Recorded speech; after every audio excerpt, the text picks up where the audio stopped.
This is a special 80th episode with the legendary Stephen Wolfram. He's a computer scientist, physicist, author, founder and CEO of Wolfram Research, which you might know from Wolfram Language, Wolfram Alpha, Wolfram Mathematica. He's the author of A New Kind of Science and a bona fide legend. In this conversation, we discuss his journey falling in love with physics and computation, the challenges of coming up with a fundamental theory, and then we talk about computation, cellular automata, rules, and the fundamental theory of our universe. This is no time. If you like what you see, then do hit subscribe on YouTube, follow on Spotify, rate 5 stars on Apple Podcasts. This project takes a lot of my time, money, and effort. It's like a second job. So if you'd like to see it continue, do consider making a donation on Patreon, Anchor. You can join on YouTube. You can leave a gift on Instagram. If not through monetary channels, then do consider sharing these episodes, leaving your likes and comments. All forms of engagement, they really go a long way. For other forms of love and support, you can follow this channel on Instagram or Twitter, or follow me personally. And now, it's no time.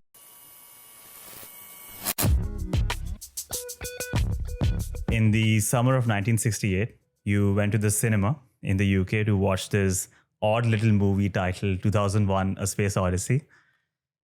Partly inspired by that movie, partly inspired by the space race of that decade, and partly inspired by this book cover of this random book, Statistical Physics Volume 5, you started falling in love deeply with physics first, and then with computation, and then with the fundamental theory. I want to start there, and I want to start with why. Why do you think you gravitated towards these super easy questions when teenagers your age had so many different interests? Why were you naturally inclined towards finding the machine code of the universe and the fundamental theory of our existence? Well, I didn't expect to be finding the fundamental theory of physics until much later. What I was interested in at first was actually the future mostly. Yeah. And it was kind of a thing where there is the life one's leading and there is things one imagines might be possible. And seeing movies like 2001 gives one the idea of what might be possible. And so that was at first the thing that I was most interested in, is kind of what might be possible.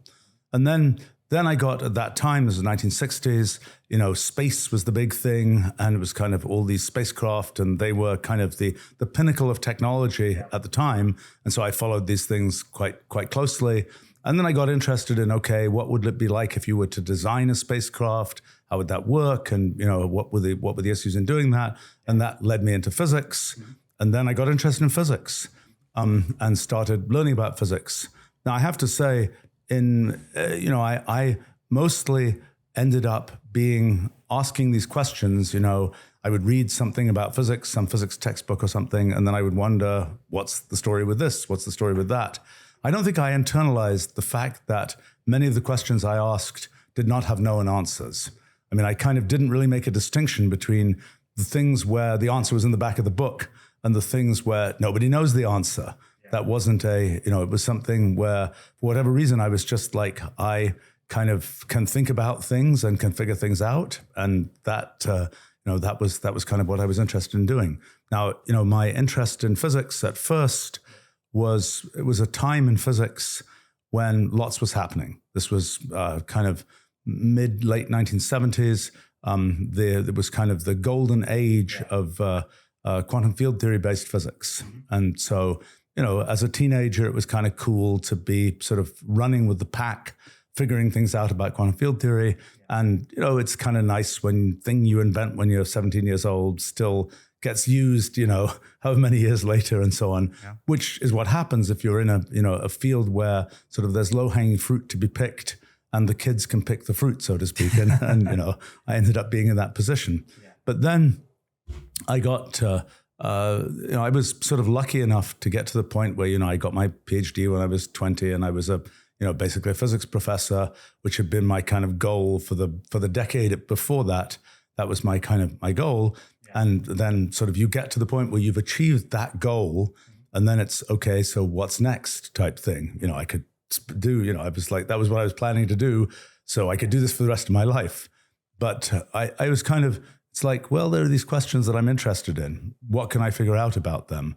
And again, the question that I was most interested in at first had to do with kind of what makes complexity and structure in the universe. something where you can ask about it in terms of, what makes kind of the structure of galaxies and planets and all that kind of thing, what makes kind of the patterns of snowflakes, those sorts of things. The question was, are there general things that you can say about how structure and complexity gets made in the world? And so I got interested in that. As a practical matter, I had used computers a bunch, and I had built by that point my first big computer system, kind of first computer language. And it was an interesting experience building a computer language because, when you do natural science, you're kind of starting from the world as it is, and you're trying to kind of drill down and see, what's that world made of. When you make a computer language, you're starting from something you completely invent for yourself, and then you're trying to build something, and you hope that it's useful in the end. And so that gives one a slightly different perspective on how one thinks about doing science. Instead of doing the kind of drill down from what we know, it's more, let's see what's fundamentally there and try and build up from that, and then see whether what we get is something that corresponds to things that we actually observe in the world and so on. Yeah. And so beginning of the 1980s, that was kind of the thing that I got interested in doing was, take these like very simple programs, sort of little creatures in the computational universe, see what they do. Yeah. And then the big discovery, which actually was, I realized that one of the main things that happened with that happened exactly 40 years ago yesterday. So, which was this question of, when you have a simple program, a simple set of rules, what kind of behavior does that produce? Mm-hmm. And what I had assumed was simple rules, simple behavior. This turns out not to be true, which is what I discovered by doing computer experiments. And I had actually done several computer experiments around 1981, and it took until 1984, until June 1st, 1984, actually, for me to realize that, these things that I already did, they have a significance that's quite different from what I thought they had. And so that kind of launched this idea that from very simple rules, you can sort of create very complicated behavior. And that was a thing that kind of has been a theme in my sort of adventures for the last 40 years or so. Yeah. I think that the thing that, it's been an important thing for me that I've kind of alternated between doing these kind of basic science, sometimes almost philosophical kinds of things, and doing practical technology development, because turns out the basic science informs what you should do and how you should do it in the technology development. And the technology development then gives you tools, which if you use them correctly, let you build more basic science. And that's been in the arc of my life, so to speak, that's been a very important thing. But in terms of sort of the what is foundationally there, the question of that for physics is one that I poked at a number of times. Yeah. But if you'd asked me in the 1980s, will the things you're doing figure out how physics fundamentally worked, I would say I don't see how that will happen.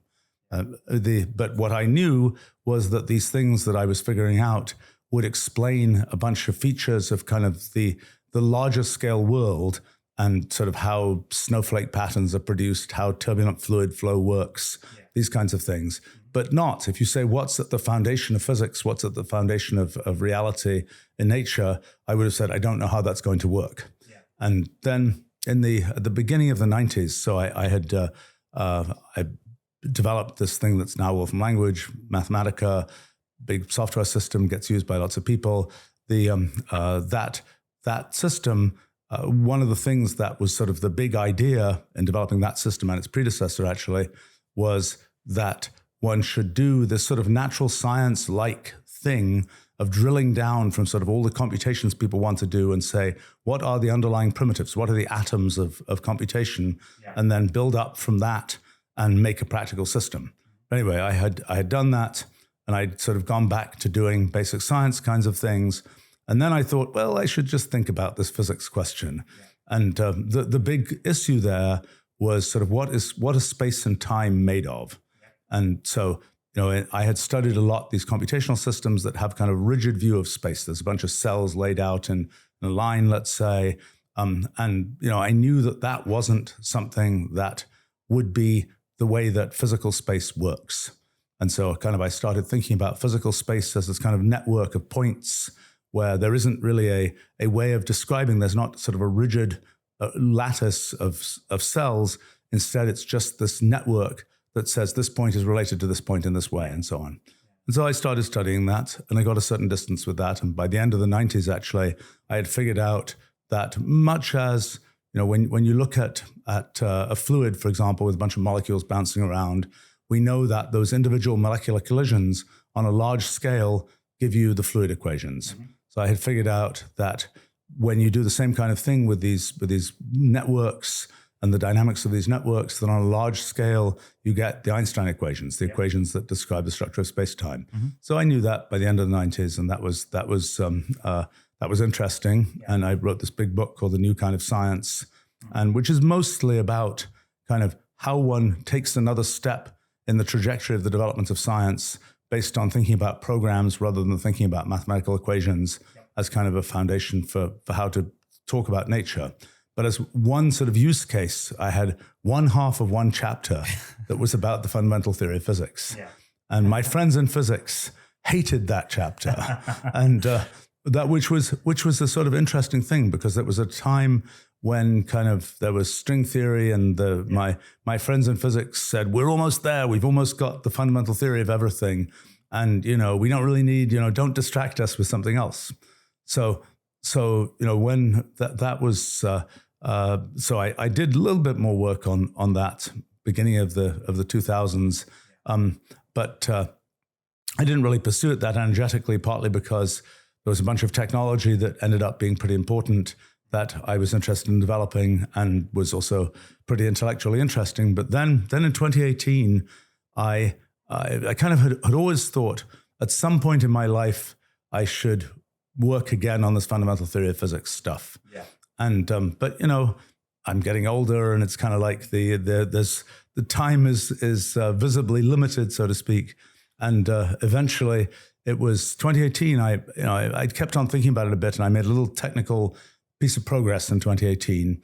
And then we do this summer school every year, and a couple of young physicists were at that summer school, and I'm telling them about this progress, and they're like, you can't just not do anything with this. Yeah. You got to actually, pursue it. So I was like, okay, if you help me do this, I'll see what I can do. And so in late 2019, started really digging seriously into this question about sort of what's the universe made of, and can we understand it computationally? And it was really surprising, because I thought it would take 50 years to get to certain places in terms of the level of understanding we have. And it didn't. It happened really quickly. It was kind of like, once you kind of poke at it in the right way, everything starts falling out. And which was really exciting. And actually it was not what I was expecting to have happen at this point in my life, but it's really neat. And in addition to understanding a lot about physics, it's kind of led to a lot of other kinds of understanding of other fields and kind of philosophical understanding of lots of things. Yeah. It's a very, very fertile, exciting moment. I think if you look at the arc of sort of the history of physics, there was a very, the beginning of the 20th century was a time of great progress in physics. The three big theories of physics that we have today, general relativity for gravity, quantum mechanics, and statistical mechanics, the second law of thermodynamics, and so on, those were all kind of put in place basically at the beginning of the 20th century. By the way, ironically enough, at that time, most people thought that space was discrete, but nobody could actually make that work. And 100 years later, we finally have the tools needed to make that work. And it turns out it seems to be true. We don't know yet for sure. Hopefully within a few years, there might be experiments that can validate the fact that space is discrete. It's kind of like matter. People had argued since antiquity, is matter continuous or discrete? Are there atoms, or is it just sort of a flowing thing? And then by the beginning of the 20th century, it's like, yes, atoms and molecules really exist. People were sort of lucky in the fact that the sizes of molecules are such that the experiments that could be done by the beginning of the 20th century could detect things of that size. Yeah. We may or may not be lucky with the discreteness of space, whether the elementary length, the shortest distance that can exist in space, whether that is big enough, or whether we're clever enough to figure out some way to make sort of a space-time microscope to detect it. It's not obvious when that will happen, whether that's something where, it could be that there are sort of mysteries of astrophysics that as soon as we know how to put the pieces together, it'll be like, oh, this is why that happens that way. And, now we can see this is how it all fits together. I don't know that that's going to be the case. How hard is it to rewrite the foundations of physics? It's in an essay that you wrote a few years ago, you said that in some ways our project represents a radical shift from the past century or so of physics. You just alluded to that as well. And more often than not, when such intellectual shifts are made in the history of science, they've been accompanied by all kinds of difficulties in connecting with existing communities. Physics is arguably in its 7th generation, or maybe even the 6th generation, compared to other branches of science, which are much relatively newer. Physics is an old branch of science. It can be viewed as very firmly rooted, very static, intractable. For someone who comes across and tries to rewrite the foundations of the assumptions, I would imagine it's possible that self-doubt might creep in, that if this was the answer, someone else would have discovered it, or there's something down the line that's going to prove and everything, or disprove this and everything's going to fall apart. There's no roadmap for developing the fundamental theory. You're one of the few people who's actually working on this toughest question of our times. What are some of the unique challenges that you face in just taking up this quest? Well, I think it's always the case. You have to believe that it's possible. I mean, I think it's, and this question, this thing, if it was possible, somebody would have done it before. Yeah. I have to say one of the things that's been fortunate in my life is that I've done enough things that haven't been done by other people before. Yeah. That I kind of get the sense of what can be done and what cannot be done. Right. And I kind of believe in doing my homework. Like, I know traditional physics really pretty well. So I kind of know what doors have been opened there, what things have been looked at. I know many of the people who worked on these things over the course of the last 50 years or so. And so, I have some reasonable sense of what has been done, what has not been done. I mean, when you look at some new field, it's always interesting. When you enter some new field, and I've done this a bunch of times, there's a certain, every field has its own intuition, its own kind of set of ways of thinking about things. Mm-hmm. And sometimes those ways of thinking about things are really good for the field. Sometimes those ways of thinking about things have kind of led the field astray. But it's always different for every field. So, for example, I've recently been doing some work in biology, which is a field where, for example, in physics, if there is a simple explanation for something, it's probably right. All comes straight through. In biology, the traditional experience is everything is more complicated than you can possibly imagine, right? There's always, you say, oh, the genetic code works this way, footnote. Well, it has this little exception, footnote. It has this exception to the exception, et cetera, et cetera, et cetera. So it's that's a difference in intuition. So similarly, I've been thinking a bit about economics. Again, a field with very different intuition and very different. Now, sometimes the intuition is important in understanding, but certainly important in connecting to what has been done before. But I think the first step in doing something which has not been done before, it's really convenient to have done other things that haven't been done before, because it builds up. I mean, over the course of my life, you have to have the confidence to believe that certain kinds of things you might imagine doing are possible. And as somebody leading a tech company for the last 37 years or something, that's one of the main roles that I have as CEO is projecting this confidence that the things I'm imagining doing are actually possible. Yeah. And, that's a thing where I've been fortunate that essentially every big thing that I've imagined doing has turned out to be possible. Yeah. Now, it's, I think there are things which I think about doing, which I don't know whether they're possible yet. And I don't think I'll really start seriously doing them until I get the sense that they're possible. Now, in terms of the fundamental theory of physics, that one, by the time I got serious about doing that by late 2019, I was sure that something was possible. I thought that the technical details and difficulties would stretch on for decades. Yeah. I didn't think that the things that sort of big things would fall out quickly.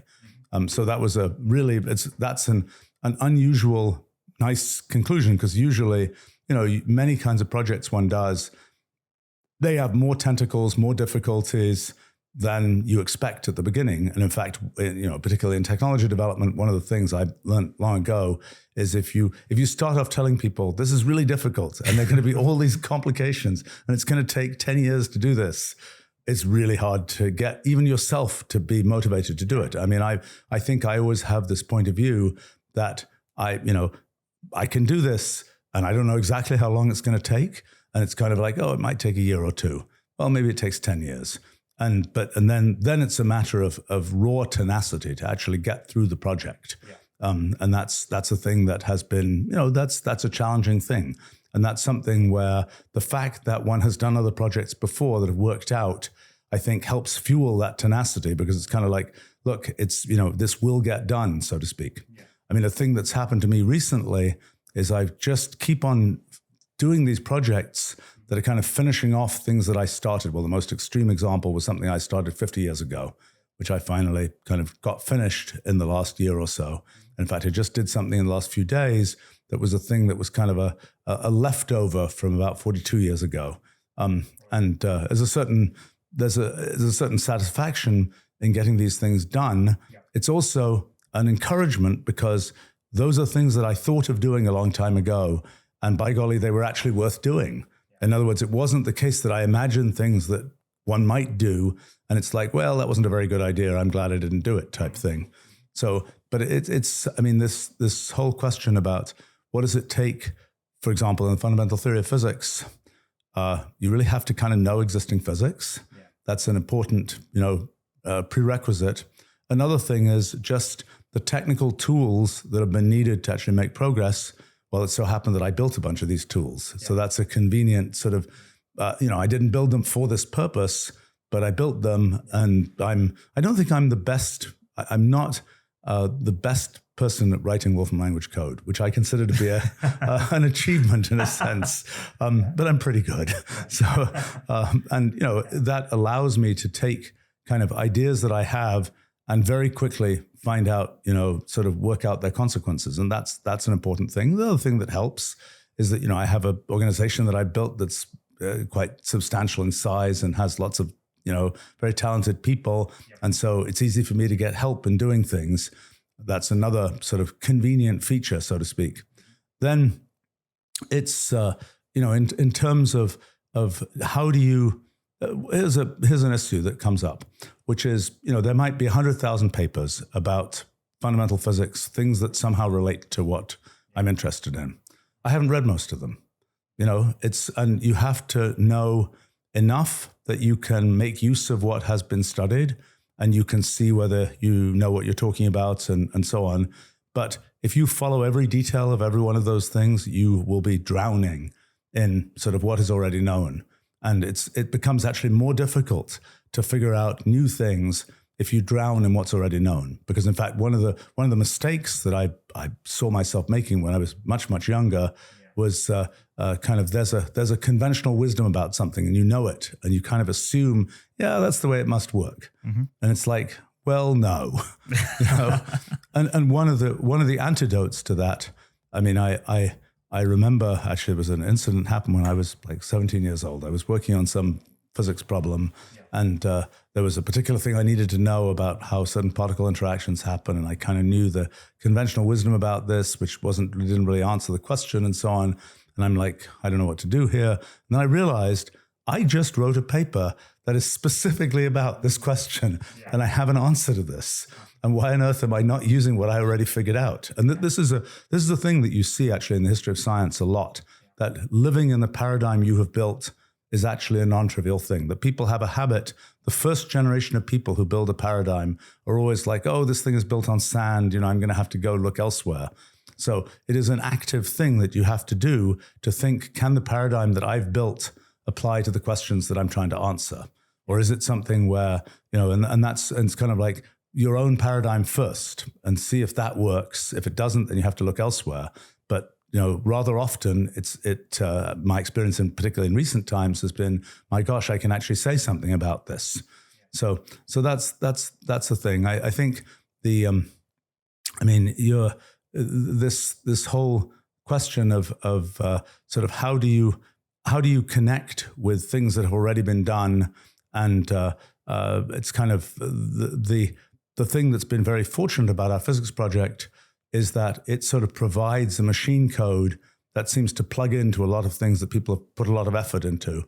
And, you mentioned physics being, I don't know how you compute the 7th generation, but that's an interesting number. It's certainly, physics is a field that has had many iterations and many layers of work done on it.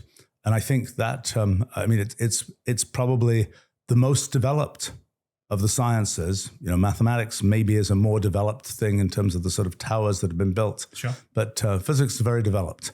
And that means, in a sense, that's good if you're trying to figure out what are foundations of it.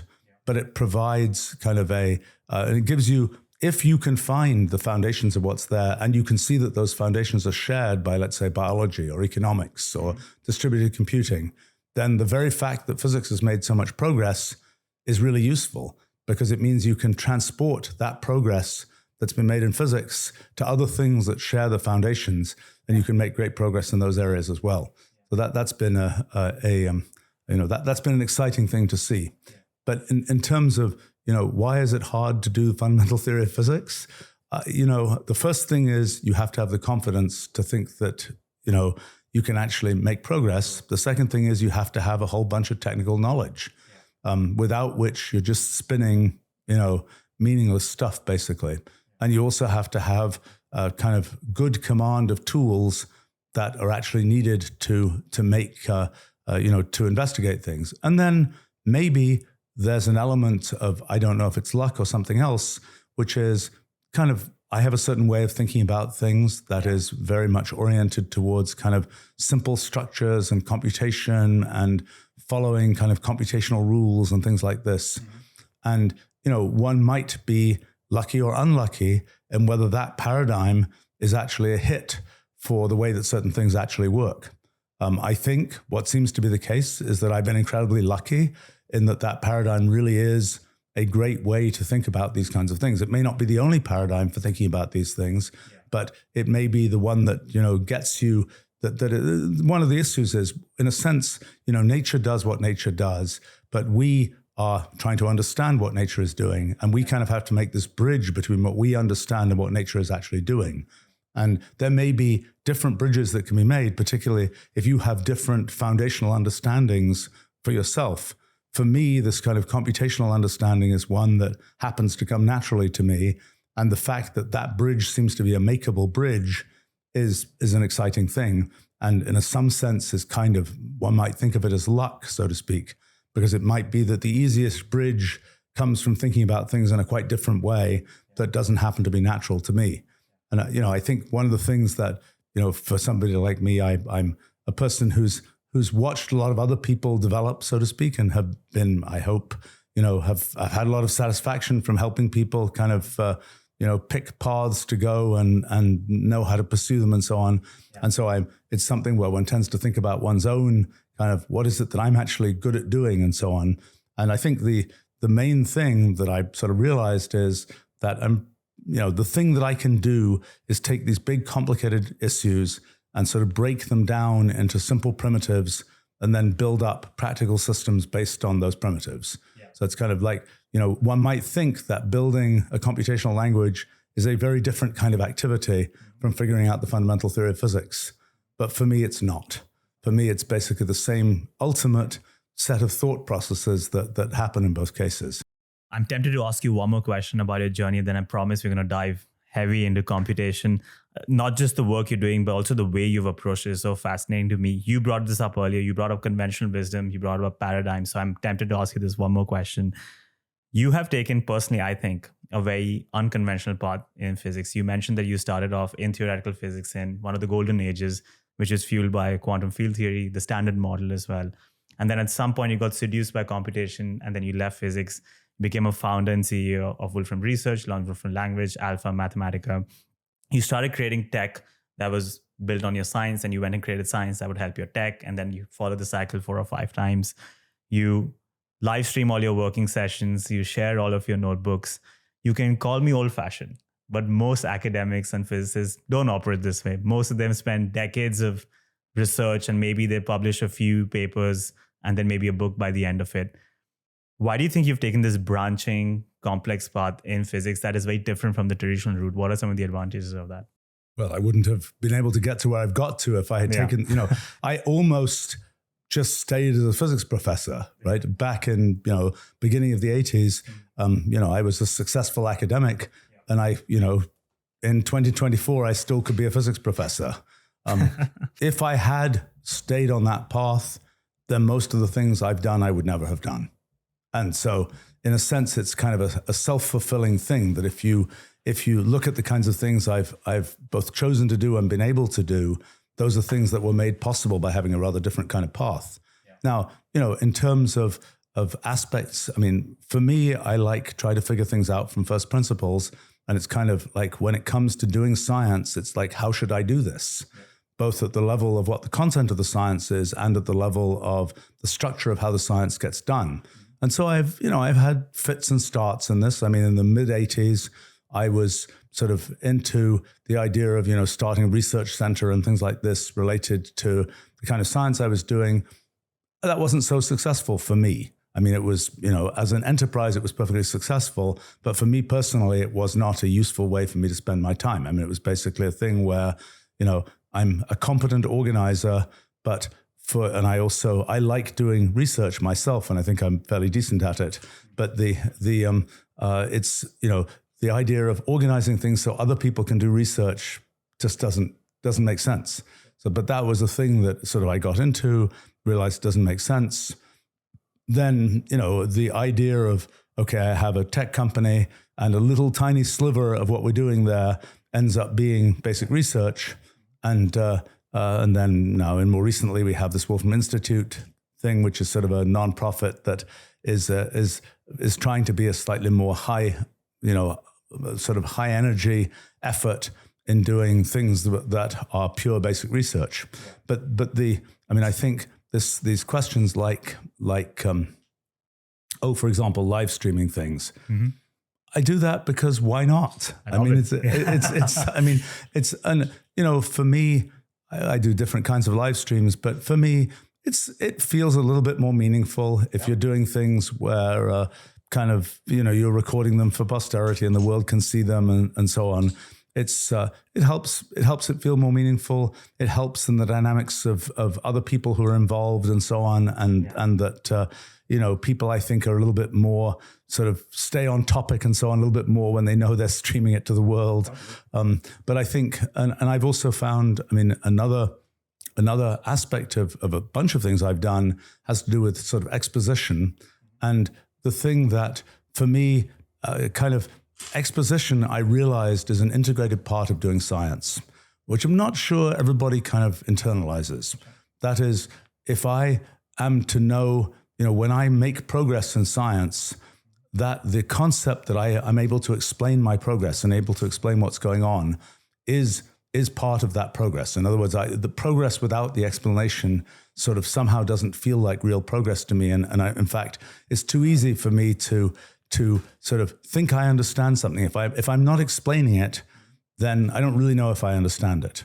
And the effort to explain things and to provide an exposition that is clear and clean is something that I've found is a really good driver in kind of getting clear science done.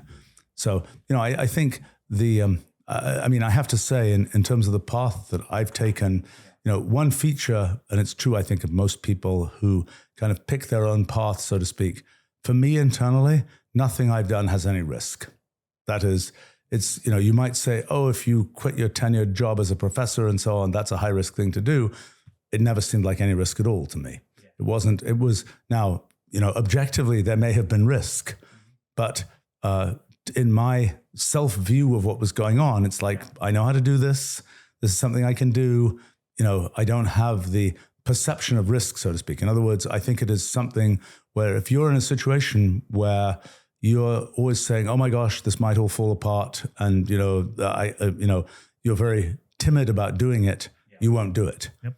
I think I'm hardly, in terms of many kinds of things I do, and it really has helped me a lot, doing things like running businesses and, doing technology strategy and so on. That has helped a lot in being able to do science well. I mean, again, this is something people don't necessarily understand. For example, every day in running a tech company, I make a whole bunch of decisions. And I've learned over time, I make these decisions quickly. Usually they're right, sometimes they're not, but, you do it quickly. And you also are like very much, what's the point? Are we going to spend X number of millions of dollars on this thing or not? You have to actually decide, and you have to know what's the point of doing this. And so that driver of forcing you into making decisions, having strategies and so on, that has absolutely direct translation to doing science. That is, you can say, what am I going to do? Am I going to do this thing? Am I going to do that thing? Am I going to take this path? Am I going to take that path? And one of the things that I don't think academia is very big on kind of pushing for sort of strategy. It's something where you do what you do as mechanism, but it isn't so much a story of kind of, this is the big picture of what's going on and this is the objective. And that's something that one learns from, for example, being involved in practical sort of tech industry types of things and so on. And that's been a great piece of feedback for me, is both on the tech industry side, kind of learning you got to actually have a strategy and make decisions. On the science side, figuring out, yes, you can really understand things with clarity. And that's also been important on the tech industry side, because you can sort of, I don't know, write marketing sort of text that doesn't really mean anything, but it's kind of good enough for something. Yeah. But when you're used to doing science, where you really expect you can truly understand what's going on, you kind of have a different attitude towards what can happen in things you do in technology. I agree. I like the path that you have taken. I'm a fan of it. Let's dive into it. Let's start talking about computation, because there's so many questions I could just keep asking about the journey, but I do want to get into this. When you launched the Wolfram Physics project, you ended the announcement with the words, "So let's all go and try to find the fundamental theory of physics. It's going to be great." So in that spirit, let's try to find the fundamental theory in the rest of this conversation. Let's have a blast. I think the best way to approach this conversation is first to set the foundation and define some of the terms that we will be using. So let's start with one of the most foundational terms. And I think we can rattle them off quickly because you've already alluded to a lot of these terms already, but let's formalize all the terms and then we can start talking about the fundamental theory. So first, let's start with, what is computation? What are rules? Actually, those aren't such easy questions to answer. I think the computation one can think of as the following of definite rules. And what are rules? Well, you kind of are specifying some system and saying this is how something should happen in this system.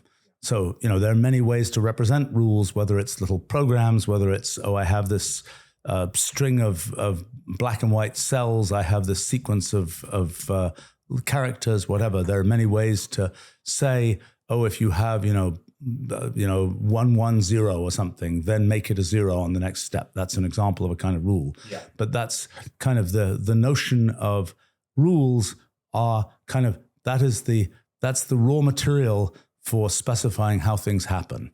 That's the kind of the lowest level representation of sort of how things will happen.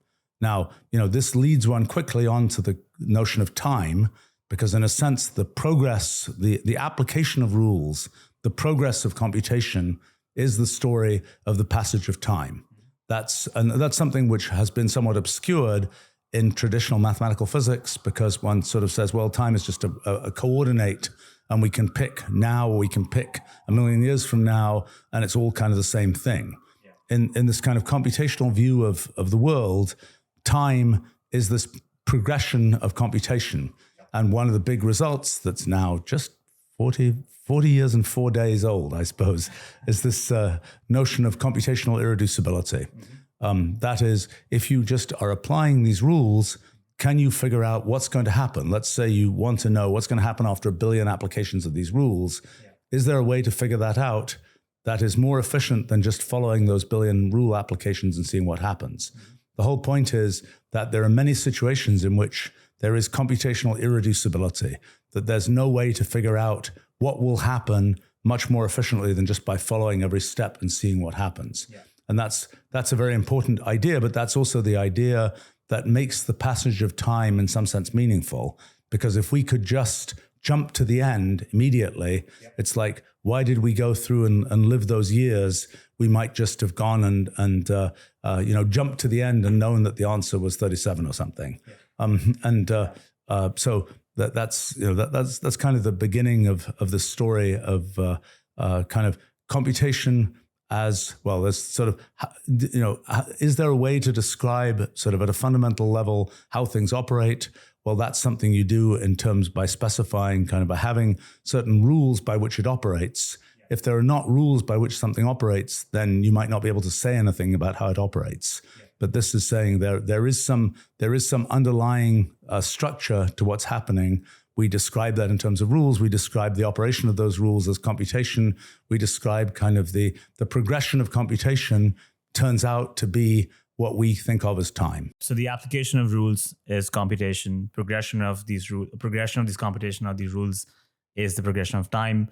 And then you also brought up computational irreducibility, which I guess is similar to Gödel's incompleteness theorem. There is just some things you just cannot prove. You just can't get the input from the output or the other way around. You have to follow. Right. I mean, computational irreducibility is a finer grained version related to Gödel's theorem. I mean, the fact that it happens that way is that they're interwoven, but Gödel's theorem is a somewhat more technical kind of thing that really relates to axiom systems in mathematics and so on. Yeah. I mean, what is behind both of these things, what's behind both of them is what I call the principle of computational equivalence, which is this question of if you have these different systems and they're all doing different kinds of computations. Yeah. The question is, are those computations in some sense equivalent? Or is it the case that when you have these really simple rules that they are corresponding to a much simpler computation than these other rules over here? Yeah. And so in particular, our brains, our computers, our mathematics, those are implementing certain kinds of rules. The question is, are the computations that those produce somehow fundamentally more sophisticated than the computations that happen in some simple computational system, some simple system in nature, whatever else? Yeah. And the big point about the principle of computational equivalence is no, they're all equivalent. And so that leads to computational irreducibility because in a sense, what one is doing when one is trying to predict something is one's competing. The predictor is doing certain computation. The system they're predicting is doing certain computation. Yeah. Can the predictor system be so much smarter than the system it's predicting that it can jump ahead and see what happens? Yeah. And the whole point of principle of computational equivalence is no, you can't expect that to be the case. And that's what leads to computational irreducibility. Awesome. So we've defined a lot of these terms. Let's go back to a topic you had alluded to earlier, that this idea of complexity arising from simple rules that got you fascinated and sent you down this path. So let's formally define that as well.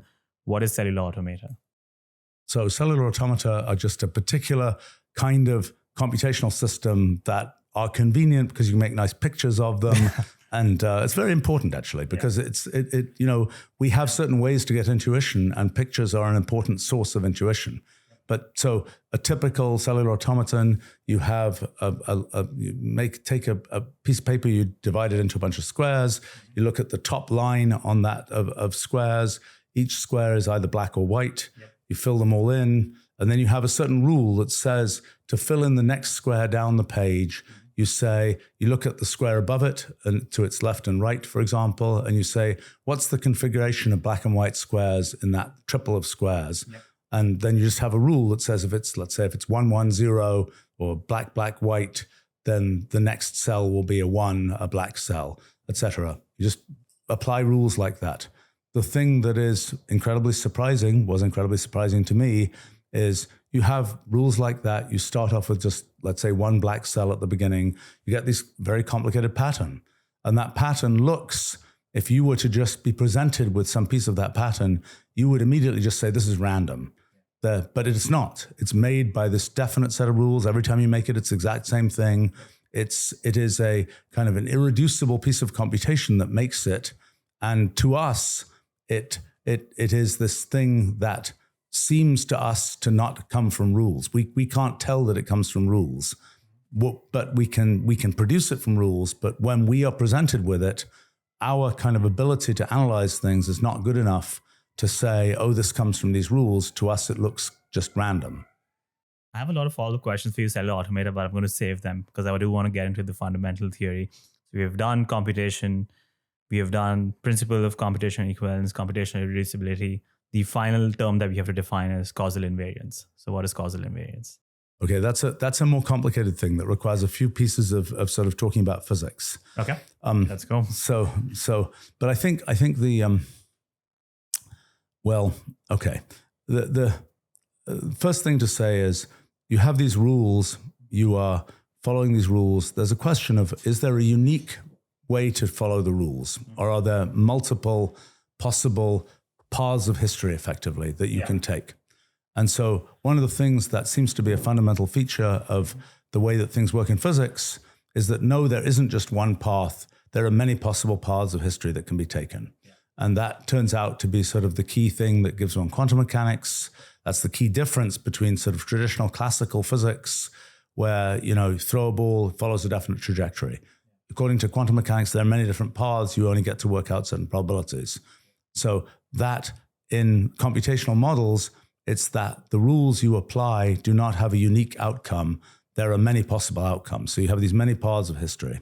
So then the question is, if you follow these different paths of history, is there any sense in which those paths of history will agree? Will they just go off and do completely different things?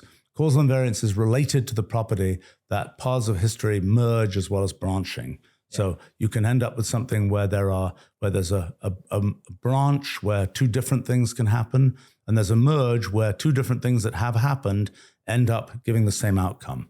And so causal invariance has to do with the fact that the branching and merging are in some sense matched, so that in some sense what happens, there is a certain uniqueness to what happens, even though how you get there may be different, but where you get to will be in some sense the same.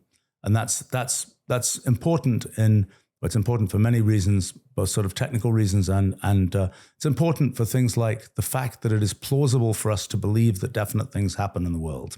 That it isn't, that we're not just saying, oh, the world consists of these many branches of history, but we say a definite thing happened. And that's because that it is not the case. When we experience the world, we are experiencing this sort of merging where we can say that sort of it ended up being a definite thing rather than just we have to follow all these separate paths of history. But I think the thing to understand in terms of sort of seeing how physics is built, one of the key, I think, perhaps wrong turns in the history of physics alluded to earlier is this idea about space and whether space is continuous or discrete. And so the discovery 100 and something years ago, matter is discrete. Light can be thought of as discrete, made of photons and so on. Space, it seemed like, well, it was thought it might be discrete at that time. People didn't manage to figure out how to make that work. And then the assumption for the last 100 years has been space is continuous. Yeah. You can, any point in space, you can pick any point and you can say, I'm going to place something at this point. If you're looking at, a fluid like water, for example, you can't say there's water at every point because there might be a molecule there or there might not be a molecule there. And so the sort of a starting point for our sort of computational approach to thinking about the universe is to realize that space is not, I think, continuous, it is discrete, and there are definite sort of independent atoms of space that are related by some kind of thing that you can represent as a network. And that's kind of the structure of space is the structure of this network. In fact, the structure not only of space, but actually of everything in the universe is the structure of this network. So the vast majority of activity in the network is devoted to the maintenance of space, to all the places where this network is kind of getting rewritten. You have a piece of network that looks like this, it's rewritten to one that looks like that, and that happens, a zillion times, so to speak. We don't know exactly at what frequency that we'd love to know that. There's one parameter we'd like to know, which is kind of what is the elementary length or the elementary time? Is the elementary time, we think the elementary time might be around 10 to the minus 100 seconds. So that, which is quite short. But it means it's kind of interesting because when we look at our size, we're a meter tall, give or take. The universe is 10 to the 26 meters across. But in our models, the elementary length might be 10 to the minus 90 meters. So we are very big compared to, on the sort of in the spectrum of things in the universe, we're on the big end. We're much closer to being as big as the universe than we are to being as small as the elementary length. So that's kind of interesting and kind of important, I think, in many of the ways that we perceive the universe. But this idea that the only thing in the universe is space and the structure of space, it's kind of like if you're in a fluid like water, there's just a bunch of molecules bouncing around, but you can have things like eddies, and an eddy has a kind of continued existence that is independent of that it has a definite existence, even though it's just made of these molecules. And so it is, I think, with electrons and quarks and everything that makes up us. It's the same kind of thing. In the underlying structure of space, there are these kind of little pieces that are still made of space, but have characteristics like the eddies in a fluid that make them persistent in certain ways. And those are the things that we identify and pay attention to and think of as particles and all those kinds of things. Yeah, so we're truly in the world of the fundamental theory. Now you've introduced the topic. So the way I'm encapsulating is, if you really break down the fabric of reality, there's these atoms of space that don't have physical points, but they're more defined by the connections to each other. And they create this network, which you've called the hypergraph, right? Yes. Or this multi-way system. And from that, this continuous perception of space emerges. So everything that we know about space emerges from those discrete atoms of space. Yes. Right? We've got space nailed down. You brought up time earlier as a progression of computation. You've said in the past that physicists need to now move away from the belief that space and time are coupled by relativity or Lorentz transformations. So what is your elevator pitch for why they should move away from it in this hypergraph that we have created of atoms of space connected together in this network? You mentioned time as a progression. So how do you decouple time from space now? How does that fit into this construct? Well, so, I mean, space is the extent of this hypergraph, the extent of all these connections between atoms of space. Time is the computational progression of the structure of this hypergraph. So they're very different kinds of things, which is what our intuitive impression is, that space and time are very different. But yet the mathematical structure of special relativity and general relativity kind of sees them as the same general kind of thing, although they're not precisely the same kind of thing, even in those theories. But the thing to realize is you can say, take it as sort of an axiom that they're the same kind of thing. That leads one astray, because it leads one into this mathematics that leads one to all kinds of conclusions about how things work. In our models, the relativity and those kinds of things emerge as large-scale consequences of the way that space is and the way that time is. But it isn't something where you build it in from the beginning. Space and time are the same kind of thing. That's something that emerges, that fact emerges from the actual structure of the theory and so on. Space has these atoms of space that build up this network. Time is the application of this, or the sequence or the progression of it. Okay, so over time is what I'm going for. One of the biggest questions of our time is the unification of these two problems, the theory of relativity and quantum physics. So in this structure, this model, this construct that we have created, how do you unify quantum physics and relativity? Well, it's actually, again, something I didn't really see coming, but what happens is sort of relativity and general relativity, gravitation theory is all about the structure of space-time. It's all about the structure of this hypergraph. Quantum mechanics is all about this, we call it a multi-way system, which is this whole sort of graph of all these different possible paths of history. And it turns out that the thing that is sort of the thing that summarizes everything, we call it the multi-way causal graph. And it's a thing that both has kind of that things can be caused by things that are sort of we identify as being at different places in space. They can be caused by things that are on different branches of this multi-way system, different branches of history, effectively. Yeah. And so that single object kind of has in it both general relativity and quantum mechanics. And how does that untangle, so to speak? What is really kind of cool is that if we look at, the Einstein equations, which are what describe kind of the structure of space-time and the way in which energy and mass affect the structure of space-time, kind of the sort of a big result of general relativity, big result of gravity in general, is the presence of mass deflects the paths of particles or objects. If there's a mass, if in the absence of mass and so on, things will just go in straight lines. Yep. When there is a mass there, you can think of it as the result of the curvature of space. Things will be deflected, and so they can, go into orbit around some star or whatever else it is. But so that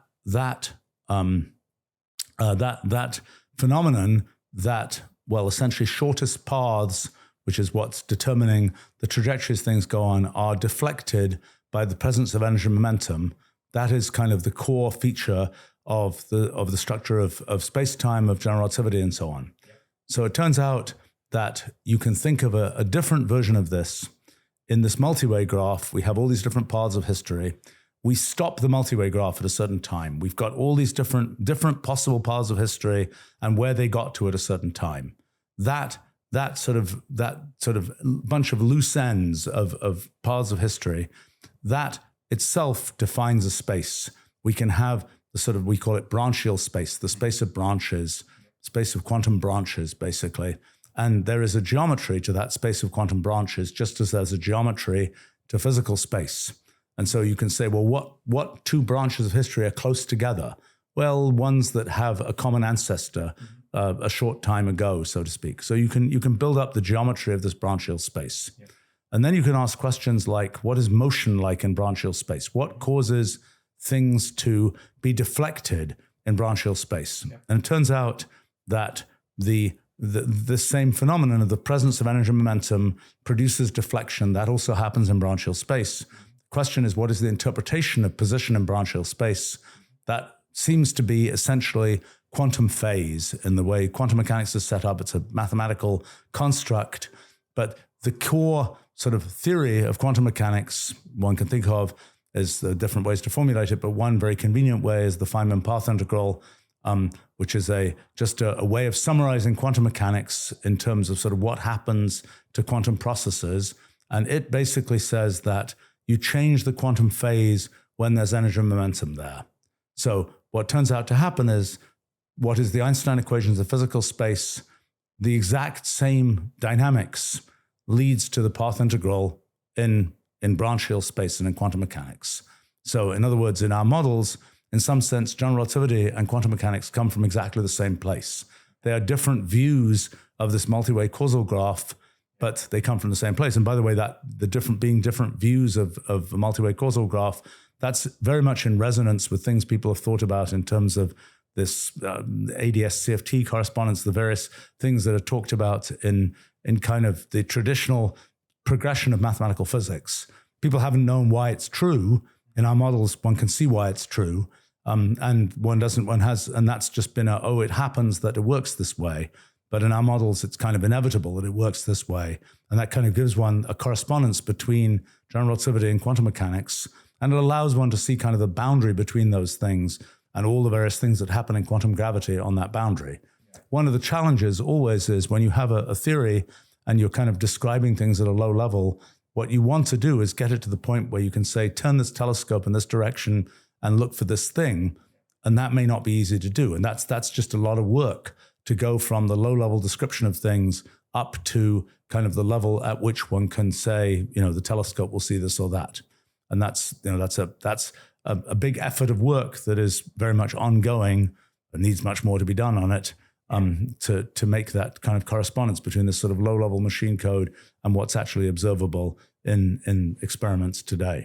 I've been itching to ask you this one philosophical question since the beginning, since you brought up computation. So I'm just going to bite the bullet. It's in my nature. I have to ask you, if the universe is computational, if the rules are fundamental, if the Roolead is at the bottom of all of this, if the branchial space is foundational, who created the universe? Who created the rules? Who created the Roolead? Why does the universe exist at all? I think it is less surprising that the universe exists than that we exist. So in other words, this idea, so we didn't talk so much about, we talked about how applying these rules can generate kind of the structure of space, the progression of time, these kinds of things. But then the question is why these rules are not other rules. Mm-hmm. And so the thing that I realized is that actually one can think of all possible rules as being applied. And that leads to this thing we call the Roolead, which is this kind of this entangled limit of the application of all possible computational rules. One thing that's important about the Roolead is it's unique. There is only one thing that is this limit of all possible computational rules being applied. There's no freedom in it. It's not something where you say, well, I don't like that Roolead, I want this Roolead instead. There are different ways to look at that object that is the Roolead, but there is only one structure that corresponds to the Roolead. And so that's an inevitable thing. It's as inevitable as the fact that once we've defined what 2 and 2 are, then 2 plus 2 equals 4 is inevitable. There's no way to say, no, I want 2 plus 2 to equal 5. given the definition of terms, it is inevitable that 2 + 2 = 4. Yeah. And so similarly, given kind of the definition of terms, it's inevitable that the Roolead is a construct. Now, the question is, but now, given that you feel that the Roolead, given that the Roolead is this construct, everything that can exist must be part of that construct. So in particular, we must be part of that construct. Yep. And so then this question of what is our perception of the world becomes, how does this thing embedded within the Roolead view the Roolead? Yeah. And you might think that there will be nothing to say about that the Roolead is all these different possible computations. And, how could you have anything to say based on just saying there's an entity kind of observing the Roolead? Well, it turns out that the fact that if the entity that's doing the observing is even vaguely like us, it implies that what that entity observes must follow certain laws that turn out to correspond to the laws of physics. Mm-hmm. So the things that are critical about us as observers seem to be, among other things, that we are computationally bounded and that we believe we are persistent in time. So that we are computationally bounded tells us that there's limitations to what we can perceive about what's really happening, so to speak. So the place where this shows up most immediately is the second law of thermodynamics, the law of entropy increase, the law that says, you start with a bunch of molecules that are in a very orderly state. They'll tend to, when they bounce around, they'll tend to end up in a state that seems to us to be disordered and random. Yeah. But it's very important when we say to us, because there's a very definite path of all these molecules. It's just that when we look at them as computationally bounded entities, we can't untangle all the computationally irreducible processes that went on in those molecules. So we just say, oh, it looks random to us. Mm-hmm. And that's why we perceive the second law of thermodynamics to be a law of physics, so to speak. Well, it turns out that when it comes to space, when it comes to quantum mechanics, we're in sort of the same position, that because we are computationally bounded, and because we believe we are persistent in time, it's an important condition, because it's not obvious that, we're made of different atoms of space at every moment in time, yet we perceive there to be a definite thread of experience that we have through time. It's not obvious that that would be that way, but it is a feature of us that we believe that. And so then the question of what, given those conditions, what we perceive in the Roolead necessarily corresponds to something which follows the laws of physics that we have. Now, the question is, why is there anything that exists in the Roolead that has these features of being computationally bounded? There's a kind of a whole observer theory that I've tried to develop that has to do with kind of making, when you observe things, what you're trying to do is take all the complexity of the world and kind of stuff all those details into a finite mind. You have to ignore a lot of things. We have to ignore, we have all these pixels in the scene that's coming into our eyes. Most of them we ignore, and we just say, oh, we're just seeing a person in front of us or whatever else.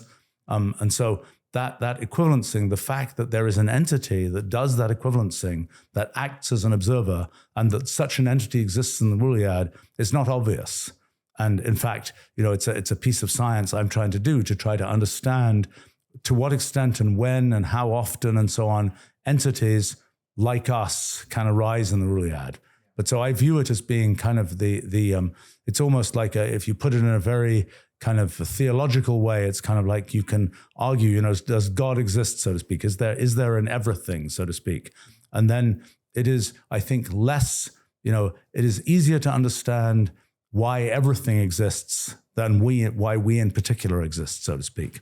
And so I think the challenge ends up being, my guess is that a lot of aspects of the world as we perceive it are reflections of the way that we happen to be as observers of the universe. And that's not something where, at some level, there's no scientific explanation of that. It's like, why are we in this particular galaxy, in this particular planet, etc.? There's no way to explain that. It's just that is where we are. And so similarly, when we look at kind of Rooleal space, the space of possible sort of interpretations of the universe, there's a place where we are. And by the way, it's important, I think, that we're all in it together, just like we're all on this planet together, so to speak. We're all very, very nearby in Rooleal space. Yeah. So that means that we have a very similar perception of what's going on in the universe. If you imagine sort of the aliens that are, far away in real space, that have a very different perception about what's going on in the universe. Might be very hard to communicate with them, might be very hard to align our thinking with theirs. But that's kind of the, that's the notion. So this question, I'm sort of what, well, let's see. I mean, the sort of why does the universe exist? I think the universe exists because it is a purely abstract, formal thing at some level. The universe is a necessary thing in the same sense that 2 + 2 is necessarily 4. What is not obvious is that an entity like us exists within this thing, and that entity it is then inevitable, it's then a scientific inevitability that entity will perceive certain features of the necessary thing that is the R'uliad. Why entities like us exist? That there is some science still to be done to figure that out, to figure out what causes, because let me give the example. I mean, the fact that it is in many aspects of us are important, like the size we are is important. Like, for example, we believe in space. The fact that we believe in space is a consequence of various kinds of scales. So, for example, look around the room, it's 10 meters to the other side of the room or something. Light gets from that side of the room to me in a microsecond. Yeah. Yet my brain does not respond to that for milliseconds. Mm-hmm. So for me, it's kind of like there is this state of space at a moment in time. But if I was a different size, that would not be a thing. If I thought 1,000,000 times faster than I do, then I would see all the photons arriving, and I wouldn't necessarily believe in this thing that is this sort of slice of space at a given moment in time. So a lot of these aspects of the way that we perceive the world depend on the way we are. Now, the question of why it is the case that it's something you have to prove that's even possible to have an entity like us in the R'uliad. That's not so hard to establish, but it is something where, is that a generic thing that happens? Is that, how common are entities like us in the R'uliad, for example? I don't know. But that's a thing that is conceivably scientifically answerable. And then you have to ask, as you go a certain distance away in R'ulial space, what is the probability that you have another entity that has certain characteristics and so on? But those are things that, to me, this question of for example, these questions about, well, it is merely a model, and what kind of energizes the model, what makes the model actually run, that's not a meaningful question, because the thing is ultimately, it is a necessary thing that simply, the progression of following these rules, this happens and so on, and following all possible rules, this is the structure that builds up. Nothing has to kind of execute that. It just as 2 + 2 = 4 is not something you have to execute. It's just something that is. There is no creator, no God, no simulation that created the R'uliad that's outside of the R'uliad. That's true.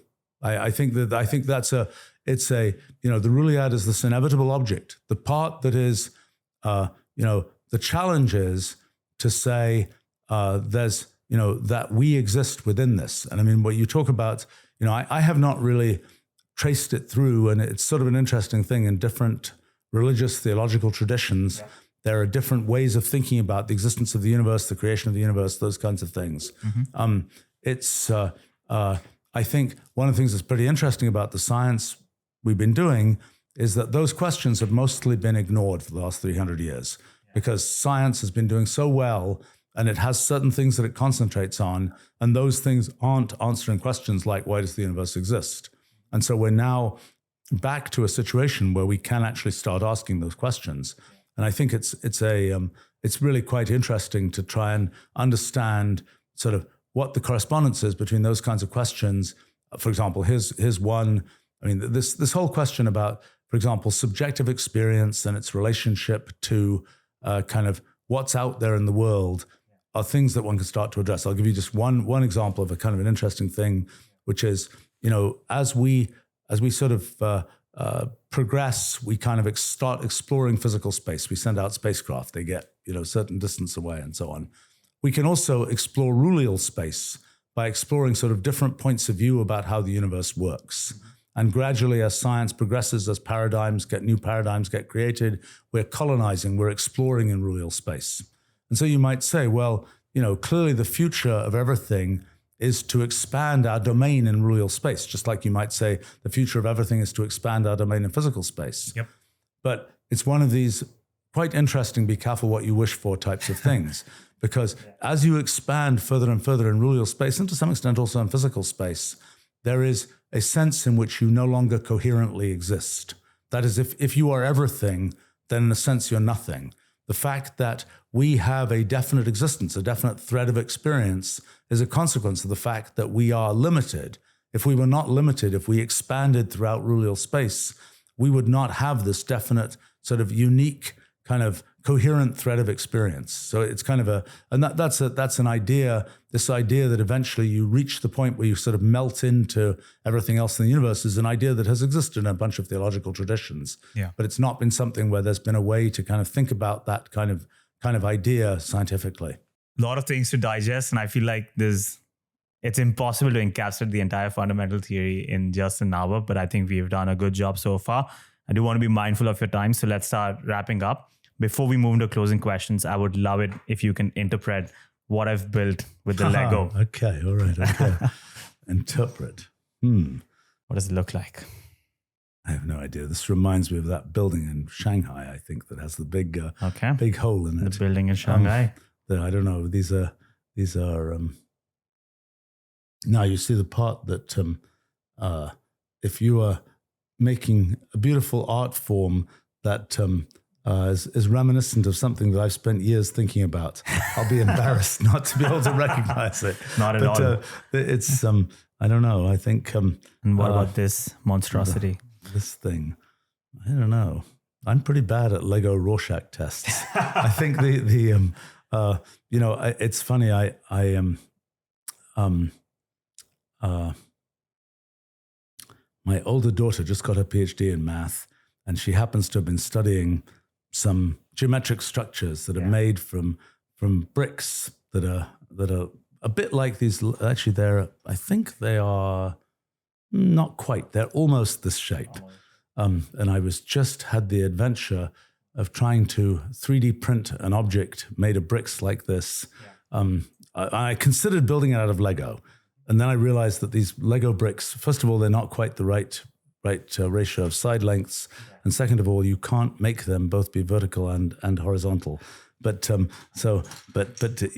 want an interpretation of this. Yes. Well, I'm really pretty hard pressed to come up with much of an interpretation.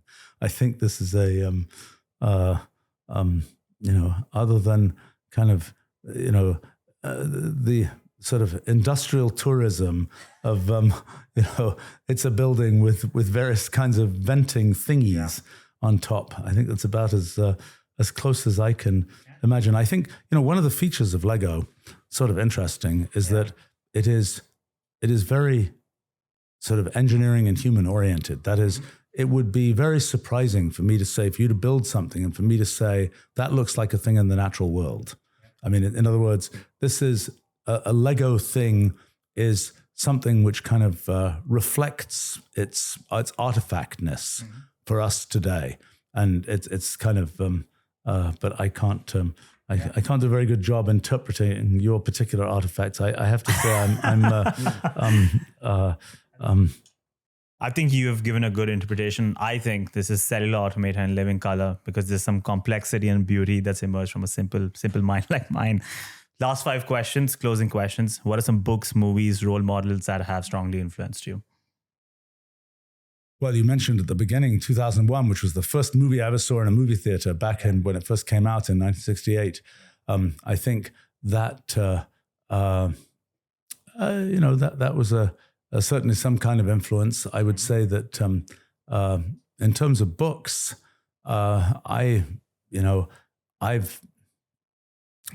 the very fact that you can go to a library and find books about lots of kinds of things. Actually, I haven't been to a library in years, but back when I was a kid, you could go to a library, a university library at least, and find books on all kinds of things was significant. And for me, a particular set of books you mentioned earlier, Because when I was 12 years old, I know exactly when I got them because I used to be more organized and used to write the date when I got books in the front of the book. But that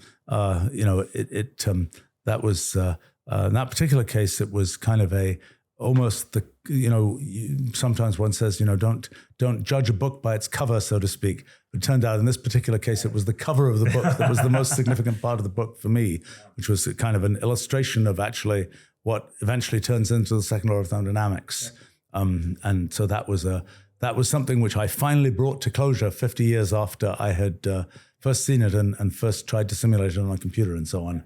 And in terms of people, well, gosh, one thing that you asked earlier about kind of as you try and do ambitious kinds of projects, how do you think about sort of the doing of those projects? One thing that's helped me a lot is I've done a fair amount of scientific biography.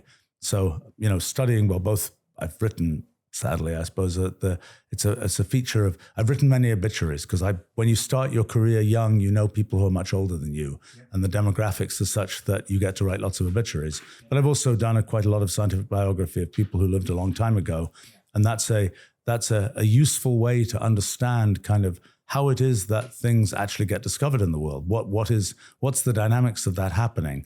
And so I suppose from that, I would say that many, sort of the vast mass of kind of scientific biography that I've tried to do has been kind of a useful thing to understand things from. I've also had the good fortune to know personally a bunch of people who have been I would say, notably clear thinkers in different ways. I mean, like one physicist I knew pretty well was Dick Feynman, who was had not my way of thinking about things, my way of doing things, different from his.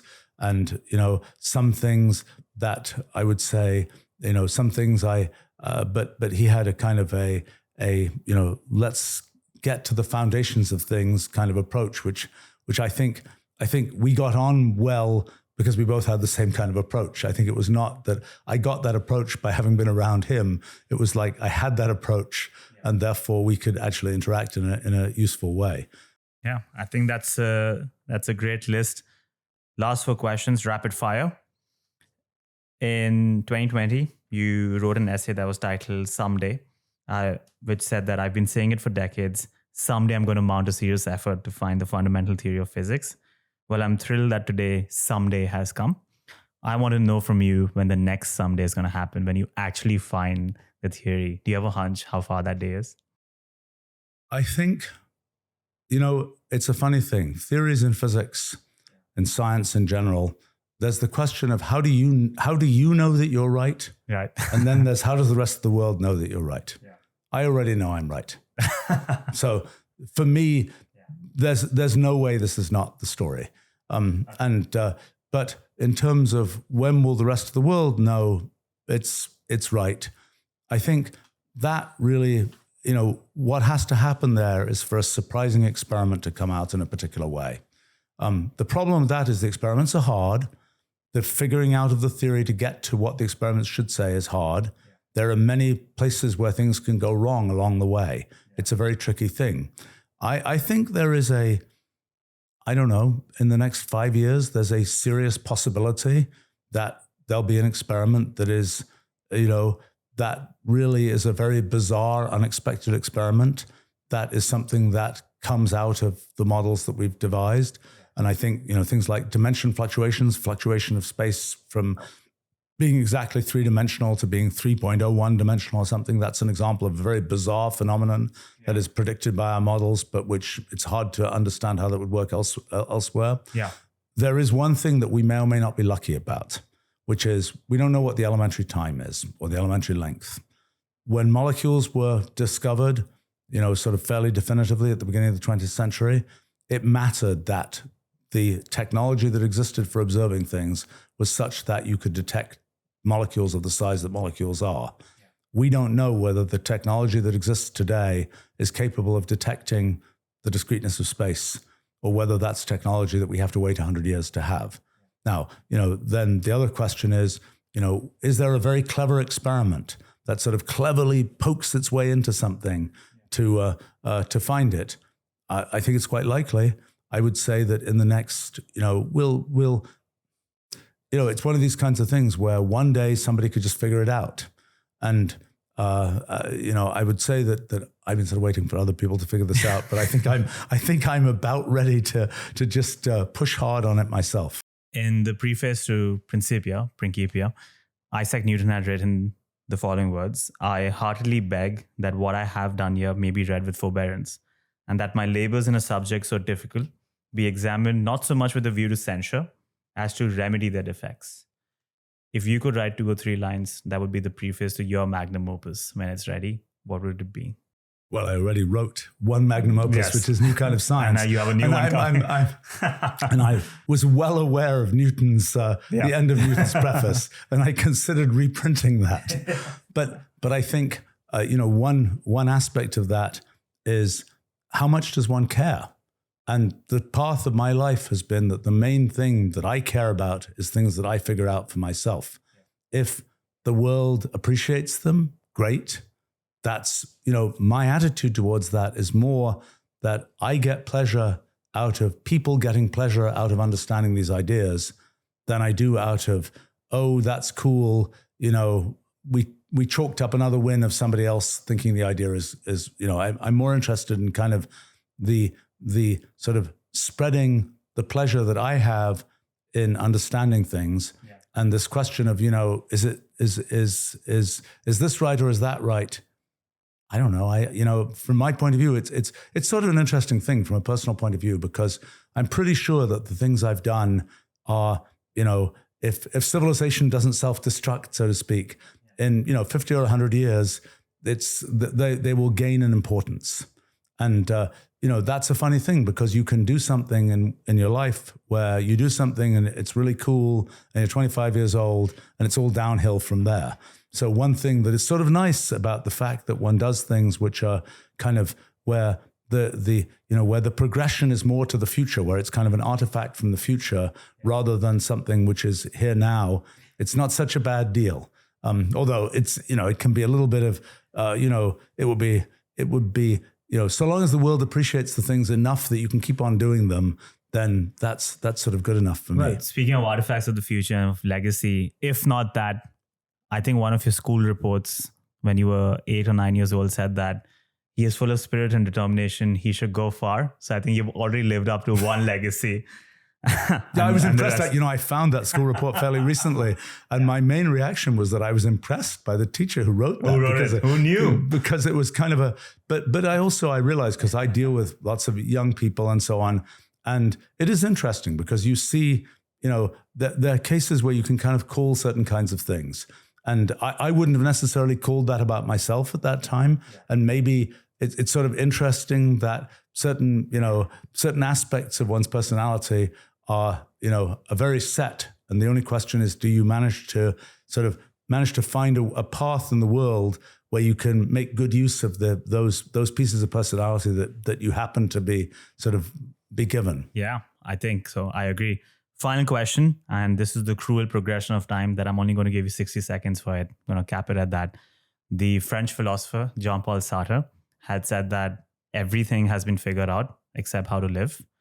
You're one of the few people who is figuring out everything about everything, which then leaves the question about how to live, about purpose, and about meaning.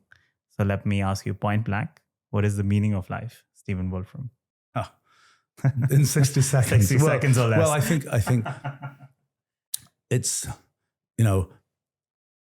meaning is a human construct. There is no abstract meaning to what happens in the universe. Meaning, like ethics and things, is something that is a kind of how does that play to us, so to speak? So I think if you ask me abstractly, what is the meaning, the purpose of the universe, doesn't have a purpose. A purpose is a human conception, a human construct. If we say, what is the purpose for us? What do we see as a purpose? That's something that may be different for different people. And I think that's a thing that, if you say, what's the meaning, the purpose of life for me personally, that's one thing. that's a very different thing, which I would not claim. And it's something that's very easy to do, to say, I've got this really good idea about what purpose and meaning is for myself. Yeah. Everybody else should have this too. Yeah. I have, sort of been around long enough and interacted with enough people and been interested enough in people that I realize that that's not the case. Yeah. There are certain things that, that I find meaningful to me, but I wouldn't necessarily, I think they're really cool, but, whether other people think they're cool or not, that's for them to decide. And for me personally, what I like really understanding things. I like using that understanding to build things. And it's been very satisfying in my life to be able to kind of build this tower of ideas and technology and so on, where, you build to another level and you can see further. And it's really neat. And I recommend that purpose to anybody. At least if you're built like me, that's something very, very satisfying. I agree. And people who stand on this tower, who stand on your shoulders, will see so far because of the work you've done. Stephen, if you want to connect with you, find out more about your work, get involved with the project, how can they find you? StephenWolfram.com. It's a good place to start, my website, or just you type my name into typical search engine or whatever else, you'll probably find all kinds of stuff about me out there. Type it in Wolfram Alpha, and that will be like Christopher Wren. If you want to see your artifact, just look around you. Indeed. Stephen, I've been doing this for 4 years. You're going to be the 80th guest, and I say this from the bottom of my heart. It's been an honor and a privilege. Thank you so much. Thank you.